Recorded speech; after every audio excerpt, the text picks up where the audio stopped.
Hi guys, today I am so excited with you to share how to make 5 to 10K a month as an influencer virtual assistant. I have seen several of these videos all about the virtual assistant side of things, but never the specific influencer virtual assistant, which I am biased. I've done this for several years and it is my absolute favorite industry, and the tasks are so fun that we get to do. So I've many people ask me, and I actually have a course all about this topic. If you want to go check it out, I'll have it in the description box down below. But without further ado, let's just go ahead and hop right into it. So I have my notes on my phone just in case you see me looking at it. But the first thing you want to do is to own your experience. So let's say you're in college and you want to get started making some side income, or let's say you work corporate or a 9-to-5 job and you want to get started making some side income. Think about the skills you already have when it comes to social media and tasks that you think like influencers would want. A lot of this is just going to be knowing how to navigate the Like to Know It app, the Amazon storefront platform, all the social apps, Instagram, Facebook, YouTube, Twitter, whatever platform that your influencer that you're interested in working with is active on. Just figure out if you know how to maneuver it or not. So a lot of this, you probably have a lot more experience than you think you do. If you've been on Instagram for 5 years, once you learn like all the back end stuff, you can turn that into 5 years experience over on Instagram. You have experience categorizing emails and doing admin work, then put that on your portfolio. Think about all the things you do on a day-to-day basis and transform the language to really apply to social media. That's a lot of what people do on portfolios. It doesn't have to be super strict training. You can kind of take whatever you already know and apply it over to social media. And the same breath with that, figure out what training you need. So if you're not really familiar with the Like to Know It platform, you've never shopped through there before, go ahead and download it and figure out the ins and the outs of it. Watch some YouTube tutorial trainings.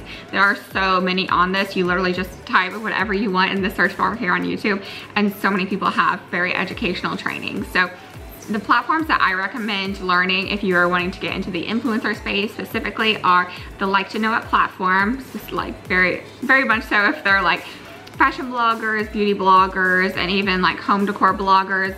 Almost everybody uses the Like to Know It platform, the Amazon influencer platform, so storefronts, all the idea lists, linking products through there, watch YouTube tutorials on that, and then also get to know the back end of Instagram, TikTok, and YouTube specifically. I think those are the main bases, and having some good like organizational admin skills, that also helps as well. The next thing you're gonna want to do after you've established all your skills and everything, brainstorm the services you want to offer and the schedule you want to have. The best way to start out in this business is really knowing what you want, because you don't want to put yourself out there accepting anything and everything. I definitely did that in the beginning, because then you're gonna end up like working evenings, working weekends, working when you don't really want to be. I was definitely a go-getter when I started out, so you don't necessarily have to take that advice, but it's something now that I am further along in my career and don't really want to have to work on weeknights and weekends and have a more established schedule. So kind of be brainstorming the schedule that you want to have, and then the first thing obviously is the services you want to offer. You want to do graphic creation, more of the creative side, or are you more interested in the admin side, maybe doing some collaboration, maybe doing some pitching for them, or just doing things like gathering links and planning out their schedule, their video content. So more things on the admin side. So just kind of be thinking what direction you want to go in. After deciding what services you want to offer, you are gonna go ahead and create your portfolio. So I've seen several people recommend to create like a website portfolio. I don't necessarily think that that is what you have to do. I personally created mine on Google Slides. They have so many templates that are really cute. You can even do it on Canva. That is a great one as well. And what you want to do is just list. The way I have mine set up is it's just like an intro slide, a picture of myself, a nice little headshot. If you don't have a headshot, you can use that like AI image app, and it can like make a headshot for you. I really recommend like having a picture of yourself, and the more professional the better, obviously. And with that, you can kind of explain about yourself, kind of a little bit what your background is. I think on mine, when I was first starting out while I was working corporate and doing this on the side, I put what my main full-time job was, that I was doing this on the side, kind of what my top skills were. Just a little blurb about you that shows some personality. Since this is a complete online experience, complete online interaction, you want to be able to show them some personality and really get a feel for you. After that, I have a slide on all the services that I offer, and then after that, I have clients that I have worked with. If you don't have any client testimonials yet, just go ahead and put like a portfolio of your work, some graphics you've made, some analytics you've gathered, and just kind of anything relevant to the topic, really. And then on the last slide, just have your contact information, and then I send that out. I don't have all the pricing information right on the intro slide. For whatever reason, I don't know, just the marketing in me, I feel like it's better to have them have an email interaction with you first and then reveal the pricing. I don't know, that's just how I set mine up. You can set yours up however you would like to, but on that intro portfolio, just have about yourself, the services you offer, any work, clients you have, references, anybody who can vouch for you being really organized, creative, anything like that. And the last step to get your little business moving and grooving is to do your reach outs, to get in contact with those potential clients that you are interested in working with. So my personal favorite way to go about this is to actually get over on Instagram. Let's see if I can pull up and show you this. I'm going to use Lauren Bostic as my example. So you see I'm over on her Instagram. In her Instagram, she has an email icon.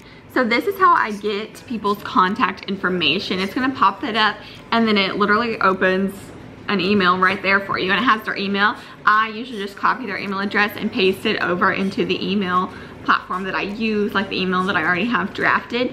And then, so go to a content creator that you would be interested in working with, and then after like you've gathered their email and you're wanting to find more people, go ahead and go over into the following, and you can scroll through here and kind of like see some similar people, and then you can go over here in the For You, the suggested column, and then it's gonna pop up a bunch of people that are similar. You can click on them and gather their emails too. So that, besides references, I mean obviously references are a great way to get new leads, but besides that, this is how I have found, I would say 75% of the clients that I work with is genuinely just emailing them. The reason I think this works so well is because influencers are in their emails every single day, multiple times a day. And their email is where they get their collaboration requests, where they talk to their manager, where they get like brand product and everything. So they are constantly in their email. I don't like to go through Instagram DMs. I don't feel like it's very professional. I mean, yes, it is a good way, like if you have a really good Instagram representation, I guess you could, but I just prefer the professional exchange over email. If you're reaching out, do not get discouraged. This is strictly like sales is. Sales is a numbers game, as we all know.